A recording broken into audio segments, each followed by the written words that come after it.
GPS exams गुरु में आपका स्वागत है।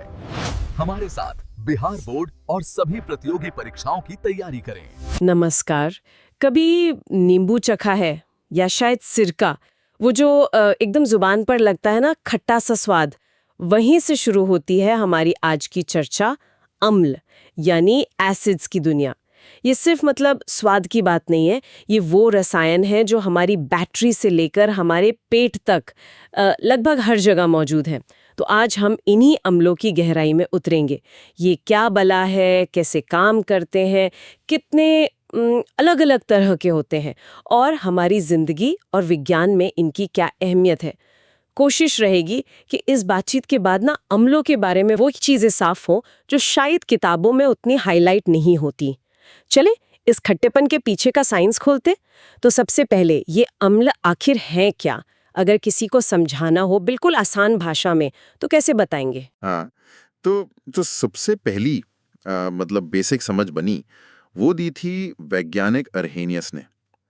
उन्होंने कहा सीधी सी बात है, अम्ल वो चीज है जो पानी में घुल जाए तो हाइड्रोजन आयन मतलब H पॉजिटिव निकाल दें, छोड़ दें।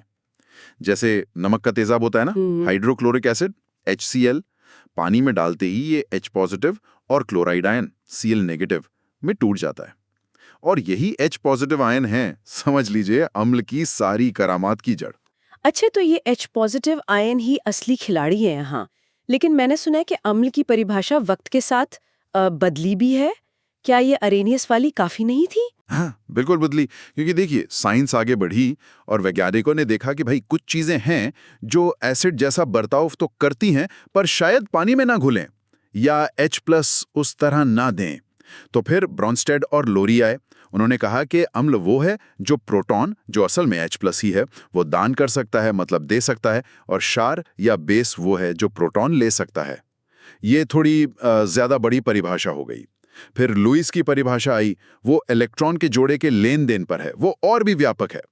पर हाँ, आमतौर पर अर्हेनियस और ब्रॉन्स्टेड लोरी वाली समझ ज्यादातर चीजों को समझाने के लिए काफी है। मेन बात वही H+ या प्रोटॉन देने की क्षमता है। समझ गई, ठीक है। तो ये तो वही इनकी पहचान, इनकी परिभाषा।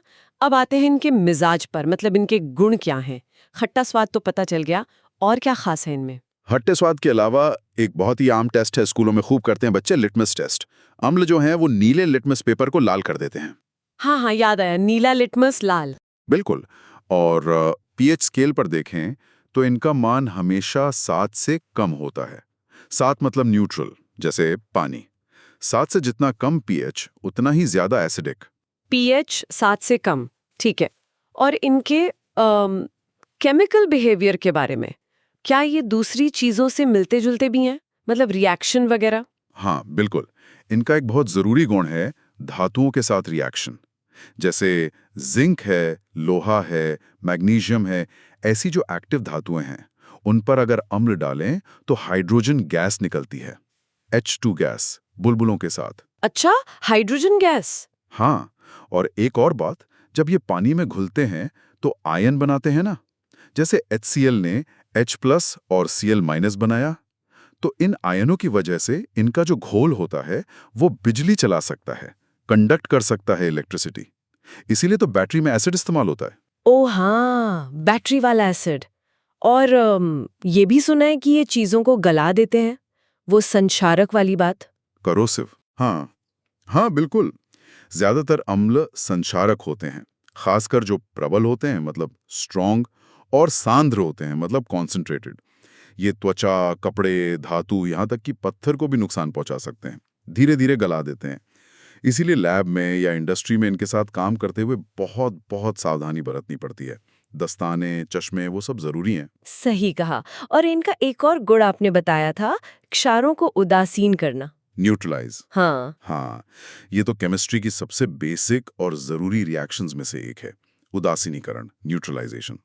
जब अम्ल और क्षार, मतलब एसिड और बेस, मिलते हैं तो वो एक दूसरे के असर को खत्म कर देते हैं, बिल्कुल न्यूट्रल कर देते हैं, और बनाते हैं लवण यानी सॉल्ट और पानी। ये बहुत महत्वपूर्ण अभिक्रिया है। तो इसका मतलब ये अम्ल भी अलग अलग तरह के होते होंगे, जैसे आपने कहा, कुछ ज्यादा प्रबल, कुछ कम। बिल्कुल, इनको कई आधारों पर बांट सकते हैं।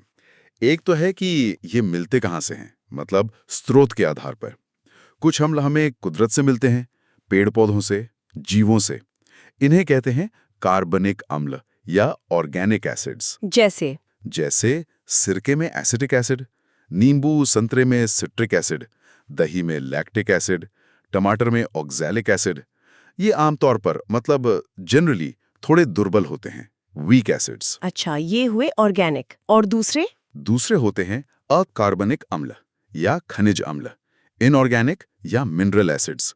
ये खनिजों से, मिनरल से बनाए जाते हैं, जैसे hydrochloric acid HCl, sulphuric acid H2SO4, nitric acid HNO3।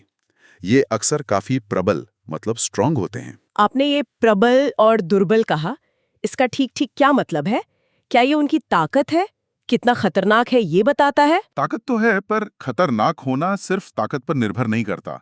ये बताता है कि वो पानी में कितनी आसानी से अपने H+ आयन छोड़ते हैं। प्रबल अम्ल मतलब स्ट्रॉन्ग एसिड, वो है जो पानी में जाते ही लगभग पूरी तरह से आयनों में टूट जाते हैं, ऑलमोस्ट 100%। मतलब अगर आपने 100 अणु डाले तो समझिए लगभग 100 H+ आयन मिल गए। HCl, H2SO4, HNO3 ये सब प्रबल हैं। और दुर्बल वाले? Weak acids. हाँ, दुर्बल अम्ल। वीक एसिड्स वो पानी में सिर्फ थोड़ा सा टूटते हैं, आंशिक रूप से, पार्शियली। अगर 100 अणु डाले तो शायद 2, 4 या 5 अणु ही टूटकर H+ आयन देंगे। बाकी वैसे के वैसे ही अणु के रूप में रहेंगे, जैसे सिरके वाला एसिटिक एसिड या सोडा वाटर वाला कार्बोनिक एसिड। ये दुर्बल है। तो इसका मतलब ये हुआ कि प्रबल अम्ल ज्यादा H+ आयन देते हैं तो वो ज्यादा रिएक्शन करेंगे, शायद ज्यादा खतरनाक भी हों। हाँ, सामान्य तौर पर ऐसा कह सकते हैं। प्रबल अम्ल ज्यादा तेजी से रिएक्ट करते हैं, ज्यादा असरदार होते हैं। उनका pH भी बहुत कम होता है, अक्सर 0 से 3 के बीच। दुर्बल अम्लों का pH थोड़ा ज्यादा होता है, 4 से 6 के आसपास। लेकिन यहाँ एक छोटा सा पेंच है। अम्ल की सांद्रता मतलब कंसंट्रेशन भी बहुत मायने रखती है। अच्छा, वो कैसे? देखिए, एक प्रबल अम्ल है, मान लीजिए HCl, पर आपने उसे पानी मिला मिलाकर बहुत ज्यादा तनु कर दिया, डाइल्यूट कर दिया। और दूसरी तरफ एक दुर्बल अम्ल है, जैसे एसिटिक एसिड, पर वो बहुत ज्यादा सांद्र है, कॉन्सेंट्रेटेड है। तो हो सकता है कि वो सांद्र दुर्बल अम्ल उस तनु प्रबल अम्ल से ज्यादा खतरनाक या ज्यादा संक्षारक हो।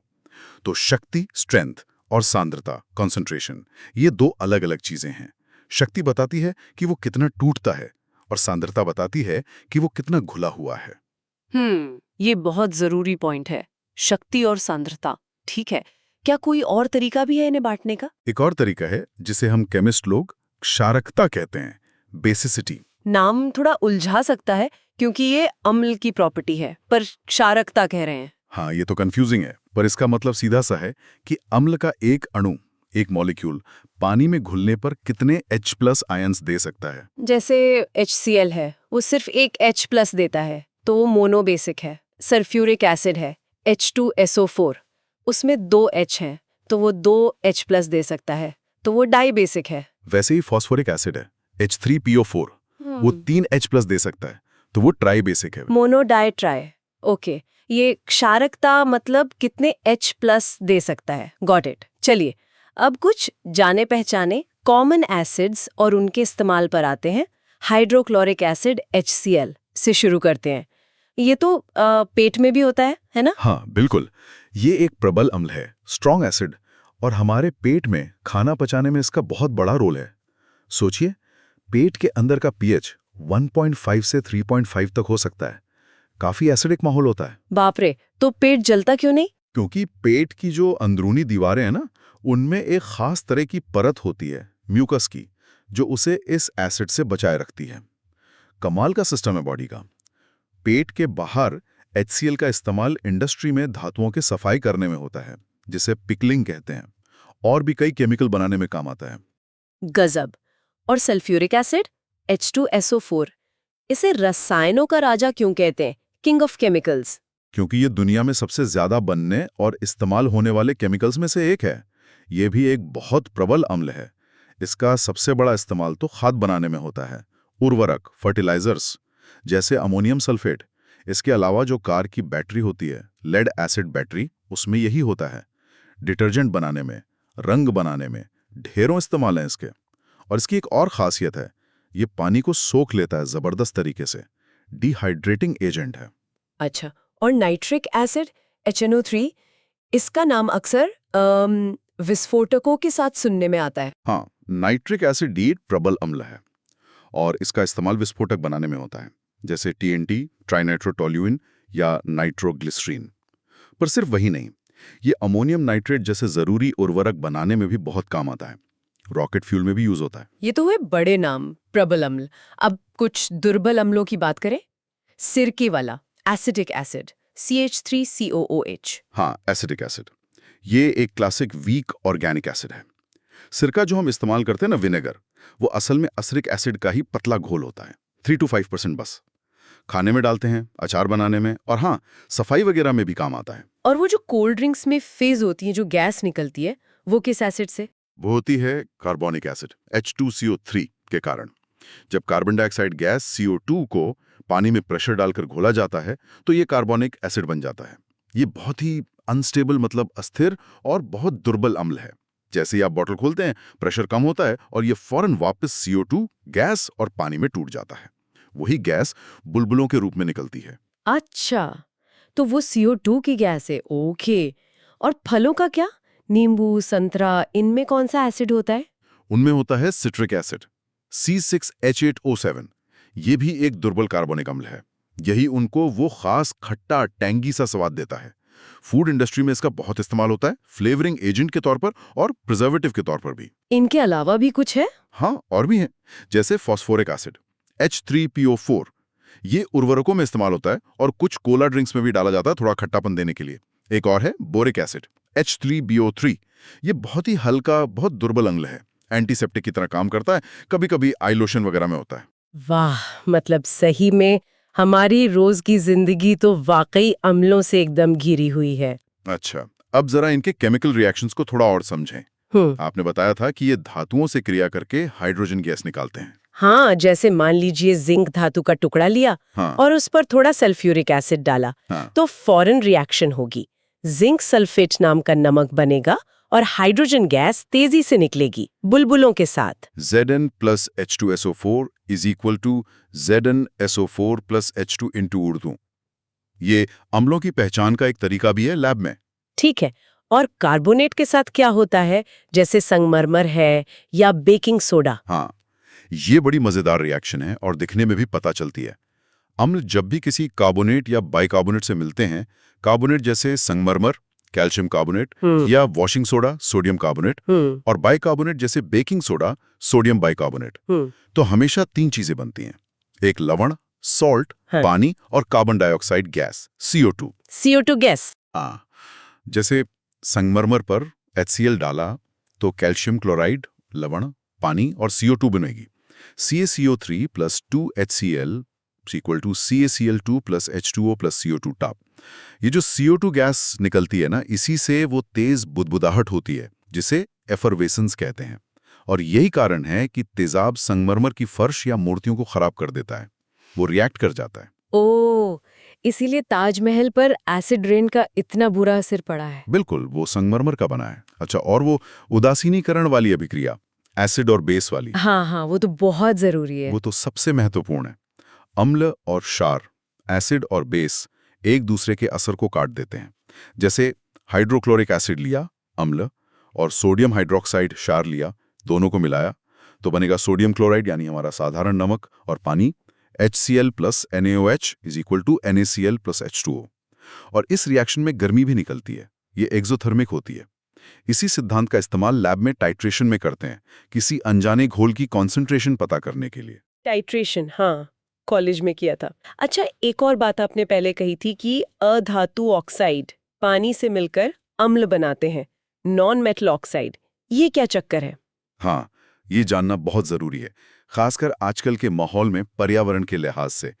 देखिए, कार्बन, सल्फर, नाइट्रोजन, ये सब क्या हैं? अधातु हैं, नॉन मेटल्स। इनके जो ऑक्साइड होते हैं, जैसे carbon dioxide, sulphur dioxide, sulphur trioxide, nitrogen dioxide, ये जब पानी के संपर्क में आते हैं तो ये अम्ल बना लेते हैं। CO2 पानी से मिलकर बनाता है कार्बोनिक एसिड, SO3 पानी से मिलकर बनाता है सल्फ्यूरिक एसिड, NO2 पानी से मिलकर बनाता है नाइट्रिक एसिड। इसीलिए इन ऑक्साइड्स को अम्लीय एनहाइड्राइड्स भी कहते हैं, मतलब बिना पानी के अम्ल। तो क्या यही एसिड रेन अम्लीय वर्षा का कारण है? बिल्कुल यही है। जब फैक्ट्रियों से, गाड़ियों से, बिजली घरों से ये SO2 और NO2 जैसी गैसें हवा में जाती हैं, तो ऊपर जाकर ये हवा में मौजूद पानी की बूंदों से, बादलों की नमी से रिएक्ट करती हैं और बन जाता है सल्फ्यूरिक एसिड और नाइट्रिक एसिड। और फिर जब बारिश होती है तो ये एसिड उस पानी में घुला हुआ नीचे आता है। इसी को कहते हैं अम्लीय वर्षा या एसिड रेन। और ये नुकसान कैसे पहुंचाती है? बहुत तरीकों से। ये इमारतों को, खासकर जो संगमरमर या चूना पत्थर की बनी है, उनको गला देती है, खराब कर देती है। मूर्तियों को नुकसान पहुंचाती है। झीलों और नदियों के पानी को एसिडिक बना देती है, जिससे मछलियां और दूसरे जलीय जीव मरने लगते हैं। मिट्टी को भी एसिडिक बना देती है, जिससे पेड़ पौधों की ग्रोथ पर बुरा असर पड़ता है। फसलों को नुकसान होता है। ये अम्लों का एक बहुत ही विनाशकारी रूप है। ये तो वाकई बहुत चिंता की बात है। अच्छा, अब जरा उस पीएच स्केल पर वापस आते हैं जिसका जिक्र हमने पहले किया था। ये ठीक से कैसे काम करता है? आया किसी घोल की अम्लता या क्षारकता मापने का एक तरीका है। आमतौर पर 0 से 14 तक होता है। 7 का पीएच न्यूट्रल है, उदासीन, जैसे शुद्ध पानी। 7 से कम पीएच वाला घोल अम्लीय, एसिडिक, और 7 से ज्यादा पीएच वाला क्षारीय, बेसिक या एल्कलाइन। और स्केल जितना नीचे जाएगा, मतलब 7 से 0 की तरफ, अम्लता उतनी ही ज्यादा होगी। pH 1, pH 0 वाले बहुत ज्यादा स्ट्रॉन्ग एसिड होते हैं। और ये स्केल का नंबर आता कहाँ से है? क्या ये H+ आयनों की मात्रा से जुड़ा है? हाँ बिल्कुल। pH असल में हाइड्रोजन आयन की सांद्रता, मतलब कॉन्सेंट्रेशन H+ का नेगेटिव लॉगरिथम होता है। गणित में लिखें तो pH = -log 10H+। ओ, लॉग स्केल। हाँ, ये एक लॉगरिथमिक स्केल है। इसका मतलब यह है कि pH में हर एक नंबर का बदलाव H+ आयन की कंसेंट्रेशन में 10 गुना का बदलाव लाता है। मतलब pH 3 वाला घोल pH 4 वाले घोल से 10 गुना ज्यादा एसिडिक है। 10 गुना? हाँ, और pH 5 वाले से 100 गुना ज्यादा एसिडिक है। इसलिए pH में थोड़ा सा बदलाव भी एसिडिटी में बड़ा अंतर ला सकता है। यही वजह है कि प्रबल अम्लों का pH 0 से 3, दुर्बल अम्लों 4 से 6 से इतना कम होता है। H+ आयन बहुत ज्यादा होते हैं। तो हम लैब में या फील्ड में पता कैसे लगाते हैं कि किसी चीज का पीएच कितना है? वो लिटमस पेपर तो सिर्फ लाल या नीला बताता है। हाँ, लिटमस तो बस इंडिकेट करता है कि एसिड है या बेस। ज्यादा सटीक अंदाजे के लिए हम सूचक या इंडिकेटर्स इस्तेमाल करते हैं। ये ऐसे केमिकल्स होते हैं जो अलग अलग पीएच पर अपना रंग बदल लेते हैं। लिटमस के अलावा मिथाइल ऑरेंज है। ये एसिड में लाल और बेस में पीला हो जाता है। फिनोल्फ्थेलिन है, जो एसिड में रंगहीन रहता है और बेस में गुलाबी हो जाता है। अच्छा। और एक होता है यूनिवर्सल इंडिकेटर। ये कई सारे सूचकों का मिक्सचर होता है। ये पीएच की पूरी रेंज में, मतलब लगभग 1 से 14 तक, अलग अलग रंग दिखाता है, जैसे लाल, फिर नारंगी, पीला, हरा, नीला, बैंगनी, एक पूरा रेनबो जैसा। तो इसके रंग को देखकर पीएच का काफी अच्छा अंदाजा लग जाता है। आजकल डिजिटल पीएच मीटर भी आते हैं जो बिल्कुल सटीक वैल्यू बता देते हैं। क्या कुछ और कॉन्सेप्ट्स हैं जो अम्लों को समझने में मदद कर सकते हैं? शायद कोई और जरूरी टर्म, जैसे बफर विलियन का नाम सुना है कभी? हाँ, 2-3 और दिलचस्प बातें हैं, संक्षेप में बताता हूँ। एक तो आपने सही कहा, बफर विलियन या बफर सॉल्यूशंस। ये बड़े कमाल के घोल होते हैं। इनकी खासियत यह है कि इनमें अगर आप थोड़ी मात्रा में एसिड या बेस मिला भी देना, तो इनको पीएच ज्यादा नहीं बदलता। ये पीएच में होने वाले बदलाव का विरोध करते हैं, रेजिस्ट करते हैं। ऐसा कैसे? ऐसा इसलिए होता है क्योंकि इनमें आमतौर पर एक दुर्बल अम्ल और उसी अम्ल का संयुग्मी क्षार, कॉन्जुगेट बेस, या फिर एक दुर्बल क्षार और उसी का संयुग्मी अम्ल, कॉन्जुगेट एसिड, का मिक्सचर होता है। ये जोड़ी मिलकर पीएच को स्थिर रखती हैं। हमारे खून में भी एक बहुत बढ़िया बफर सिस्टम है, बाइकार्बोनेट बफर, जो हमारे शरीर के पीएच को करीब 7.4 पर बिल्कुल स्टेबल रखता है। अगर ये ना हो तो हम जिंदा नहीं रह सकते। अरे वाह, खून में बफर, कमाल है। और ये संयुग्मी क्षार क्या चीज है? Conjugate base? सिंपल है। जब कोई अम्ल, जैसे मान लीजिए HCl, अपना प्रोटॉन H+ दे देता है, तो जो बाकी हिस्सा बचा, यानी Cl-, उसे उस अम्ल का संयुग्मी क्षार कहते हैं। इसी तरह जब कोई क्षार, बेस, प्रोटॉन लेता है, तो जो नई चीज बनती है वो उसका संयुग्मी अम्ल, कॉन्जुगेट एसिड, कहलाता है। ये हमेशा जोड़े में होते हैं, एसिड और उसका कॉन्जुगेट बेस, बेस और उसका कॉन्जुगेट एसिड। ब्रॉन्स्टेड-लॉरी थियरी का हिस्सा है ये। ठीक है। और अम्ल की शक्ति को स्ट्रेंथ को नापने का कोई नंबर भी होता है? जैसे पीएच तो घोल का होता है, पर सिर्फ एसिड का? हाँ, होता है। उसे कहते हैं Ka, acid dissociation constant. Acid dissociation constant ये बेसिकली एक नंबर है जो बताता है कि कोई अम्ल पानी में कितनी आसानी से कितने ज्यादा H+ आयन छोड़ता है। Ka की वैल्यू जितनी ज्यादा होगी, अम्ल उतना ही प्रबल माना जाएगा। स्ट्रॉन्ग एसिड के लिए Ka बहुत ज्यादा होता है, वीक एसिड के लिए कम।